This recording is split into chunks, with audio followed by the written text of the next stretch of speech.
The studio was filled with the rich odor of roses, and when the light summer wind stirred amidst the trees of the garden, they came through the open door the heavy scent of the lilac,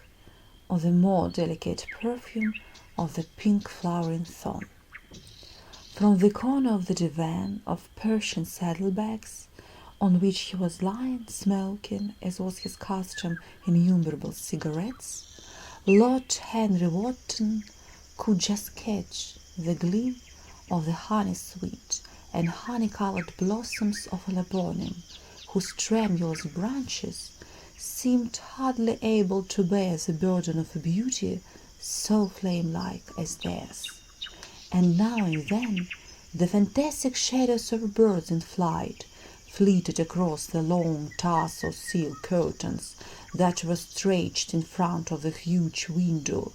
producing a kind of momentary Japanese effect and making him think of those pallid, jade-faced painters of Tokyo who, through the medium of an art that is necessarily immobile, seek to convey the sense of swiftness and motion.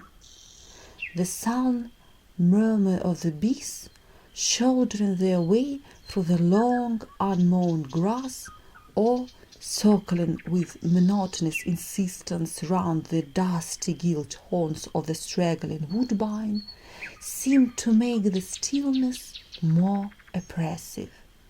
The dim roar of London was like the border note of a distant organ.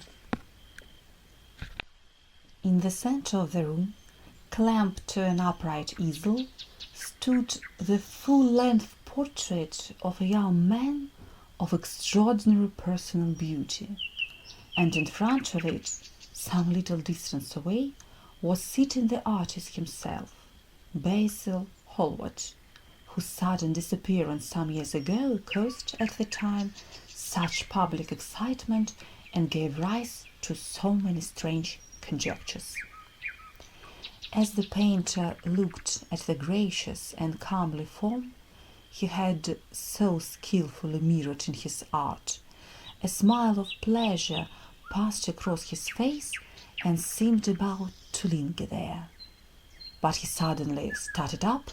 and, closing his eyes, placed his fingers upon his lids as though he sought to imprison within his brain some curious dream from which he feared he might wake.